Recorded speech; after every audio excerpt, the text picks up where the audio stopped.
कई शहरों में प्रदूषण का स्तर इतना ज़्यादा बढ़ गया है कि उसका असर अब जनजीवन पर पड़ने लगा है। दिल्ली और आसपास के शहरों की बात की जाए, गुड़गांव, फरीदाबाद आदि की बात की जाए, तो वहाँ पर प्रदूषण का स्तर इतना ज़्यादा है कि अब स्कूलों को बंद करने की नौबत तक वहाँ पहुँच चुकी है ताकि बच्चों को प्रदूषण से बचाया जा सके। लेकिन अगर कुछ खास बातों का ध्यान रखा जाए, कुछ बदलाव किए जाएँ तो स्कूल बंद करने की नौबत नहीं आएगी और बच्चों को भी प्रदूषण से बचाया जा सकेगा। और इस बारे में एक रिपोर्ट तैयार की है चंडीगढ़ पीजीआई के प्रोफेसर रविंदर खैवाल ने। इनसे बात करते हैं। सर, प्रदूषण एक बड़ी समस्या है सब लोगों के लिए, लेकिन बच्चों पर ज़्यादा असर पड़ता है, इसका ज़्यादा बुरा असर पड़ता है। तो बच्चों को स्कूल भी भेजना हम चाहते हैं, लेकिन प्रदूषण से बचाना भी चाहते हैं। तो दोनों काम कैसे हो पाएँगे? क्या कुछ बदलाव हैं जो आपकी रिपोर्ट में आपने बनाए हैं? देखिए, आप जिस प्रदूषण की बात कर रहे हैं, वो प्रदूषण है ये कुछ दिनों के लिए जब हम एयर क्वालिटी बहुत सीवियर की बात कर रहे हैं और इसी को प्रभाव को कम करने के लिए स्कूल बंद कर दिए गए। लेकिन हम बात कर रहे हैं इस पुस्तिका में कि अगर प्रदूषण जो है वो पूरे साल बना रहता है और एक जो हमारा आप कह सकते हैं कि सैटिस्फैक्टरी लेवल से अबव जाता है कि मीन्स मॉडरेट होता है या वेरी पुअर होता है, तो तब क्या करना है? तो इसमें बहुत ही सिंपल जो हैं 10 अनुशंसाएँ दी गई हैं कि हम कैसे आपस में मिलकर इस समस्या का समाधान कर सकते हैं और वो अनुशंसाएँ यानी कि रिकमेंडेशन क्या हैं, वो हम उन पर चर्चा करेंगे। तो इस पुस्तक को बनाने में हमारे साथी doctor Prashant Kumar, university of Surrey, उनकी टीम, इसके अलावा doctor Suman more, doctor Radha Goyal, doctor Priyanka Kulshreshtha from society for indoor environment, health care without harm, Punjab university ने योगदान दिया। अब बात करें कि हम क्या कर सकते हैं, तो सबसे पहली चीज़ तो हमें ये देखना है कि जो स्कूल और क्लासेस हैं, वहाँ पर एयर क्वालिटी कैसी है।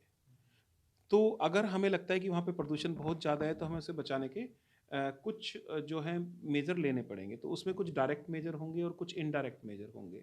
अगर हम बात करें कि डायरेक्ट मेजर क्या हो सकते हैं, तो डायरेक्ट मेजर में सबसे पहली बात तो ये है कि जो स्कूल में सुबह के समय जो प्रदूषण है, उसका स्तर देखा गया है कि काफ़ी ज़्यादा होता है। जैसे आपने देखा कि सर्दियों में प्रदूषण बढ़ जाता है, तो उसी तरह से सुबह के समय टेम्परेचर थोड़ा कम रहता है। तो उसकी वजह से प्रदूषण का स्तर बढ़ता है और हमें कोशिश ये करनी है कि हमारे जो बच्चों को हम छोड़ने आते हैं जब अपने व्हीकल से, तो एक-एक बच्चे को एक-एक पेरेंट्स छोड़ने आते हैं, तो वो इंजन भी छोड़ते दौरान उसको ऑन पे रखते हैं। और बच्चों की जो ब्रीथिंग हाइट है वो काफ़ी इंजन जो एग्ज़ॉस्ट है उसके क्लोज़ होती है, तो उनका जो एक्सपोज़र है वो ज़्यादा होता है। तो हमें ये कोशिश करनी है कि जो एक ट्रैफ़िक जैम सी की स्थिति रहती है, जब हम बच्चों को छोड़ने जा रहे हैं, तो उसमें अपना इंजन जो है आइडल करें और उसमें जो प्रदूषण जो है उसको कम करें। इसके अलावा अगर हम ये जो ड्रॉपिंग पॉइंट है उसे थोड़ा दूर बना सकते हैं। यानी कि जो विद्यालय है या उसके आस-पास हम कोशिश करें कि जो व्हीकल हैं उनकी मूवमेंट कम से कम हो। दूसरी चीज़, कई बार ये देखा गया है कि बच्चों को जहाँ हम छोड़ते हैं और उसके तुरंत बाद ही उनका क्रीड़ा स्थल या प्लेग्राउंड होता है। तो उस प्लेग्राउंड में जो है प्रदूषण काफ़ी बढ़ जाता है। अब इसको कम करने के लिए तो यही जो हमने बताया कि थोड़ी दूरी पर छोड़ें। इसके अलावा अगर आप देखें कि अगर कक्षा में प्रदूषण बढ़ जाता है तो हमें जो खिड़की है जो कि जहाँ पर बाहर की तरफ खुलती है, उसको बंद कर सकते हैं। बट इसकी वजह से क्योंकि काफ़ी बच्चे एक साथ बैठ रहे हैं तो कार्बन डाइऑक्साइड का स्तर बढ़ सकता है, तो हमें उसको ध्यान देना होगा कि हम उसको कैसे मैकेनिकली या फोर्स्ड वेंटिलेशन के थ्रू इम्प्रूव कर सकें। इसके अलावा हमें ये भी देखना है कि जो स्कूल और उसके आसपास जब व्हीकल का ट्रैफिक जो चलता है उसके जो नॉन एग्जॉस्ट एमिशन होते हैं यानी कि जो धूल हैं वो भी ना हो, तो उसके लिए हमें आसपास ग्रीनरी बढ़ानी है यानी कि घास लगानी है। प्लस अगर हमारे बच्चे या आप कह सकते हैं कि स्टूडेंट अगर वो साइकिल से या पैदल स्कूल आ सकते हैं तो इससे अच्छी कोई बात नहीं होगी। तो हमें जैसे चंडीगढ़ जैसे शहर में हम देखें तो ये काफ़ी प्रमोट किया जा सकता है और उनको इंसेंटिव बेस के लिए दिए जा सकते हैं। तो हमें क्या करना है कि हमारे जो फुटपाथ हो या साइकिल पाथ हो सुरक्षित बनाने हैं ताकि बच्चे उसका बहुत इस्तेमाल करें। इसके अलावा जैसे अभी चंडीगढ़ में इलेक्ट्रिक बसें आई हैं, तो स्कूल वगैरह में हम इन इलेक्ट्रिक बसेस के थ्रू कम्यूशन जो है कम्यूट करने के लिए प्रमोट कर सकते हैं। सर, जैसे अभी अगर एक्यूआई की बात की जाए तो कुछ शहरों को तो एक्यूआई 400 से ज़्यादा चला गया है। तो अगर बच्चों की हम बात करें, पूरे साल की बात करें तो बच्चों के हिसाब से एक्यूआई सुरक्षित कितना रहना चाहिए और कितने से ज़्यादा जो एक्यूआई है वो खतरनाक हो सकता है बच्चों के लिए? देखिए अगर हम बात करें कि लोअर AQI तो 100 से ऊपर तो जाना ही नहीं चाहिए। लेकिन हमारी कोशिश ये रहनी चाहिए कि जहाँ पर भी स्टूडेंट या हमारे बच्चे 8 घंटे के करीब बिताते हैं, तो वहाँ पर हम प्रदूषण का स्तर कैसे कम करें।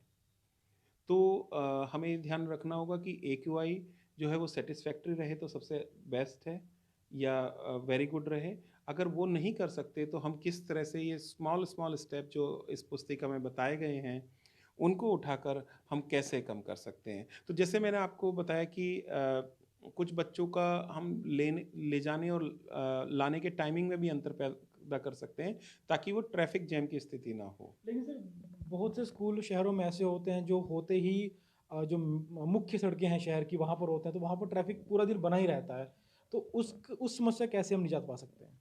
देखिए, हमें जो स्कूल ऑलरेडी ऐसे हो चुके हैं तो वहाँ पर जैसे मैंने बताया कि ट्रैफिक को हम रेगुलेट या मूव कर सकते हैं। तो उससे क्या होगा कि जो व्हीकलों से होने वाला प्रदूषण है वो कम हो जाएगा। इसके अलावा हमें ये देखना होगा कि आसपास कोई अगर इंडस्ट्रियल सोर्सेज है या एमिशन सोर्सेज है, उसको कैसे कंट्रोल करें। प्लस हमें ये देखना होगा कि जो हमारे बच्चे हैं वो अगर नेसेसरी है तो क्या हम उनको मास्क वगैरह प्रॉपर तरीके से लगाना और उसका इस्तेमाल करने के बारे में बताएं। इसके अलावा जैसे मैंने आपको बताया कि स्कूल जो हैं वो थोड़े से अदर वे जो which we do not normally recommend, क्योंकि लेकिन एयर प्योरीफायर या फोर्स वेंटिलेशन इसके बारे में भी सोच सकते हैं। तो ये थे चंडीगढ़ पीजीआई के प्रोफेसर रविंद्र ख्यावाल, जिन्होंने कुछ छोटी छोटी बातें बताई, कुछ छोटे छोटे बदलाव बताए, जिनको करने के बाद स्कूलों में जो बच्चे पढ़ रहे हैं उन्हें प्रदूषण से बचाया जा सकता है। और ये सिर्फ तभी काम नहीं आएंगे जब प्रदूषण का स्तर ज़्यादा होगा, बल्कि ये पूरा साल काम आएंगे और पूरा साल बच्चों को प्रदूषण से बचा कर रखेंगे। ईटीवी भारत के लिए चंडीगढ़ से विजय राणा।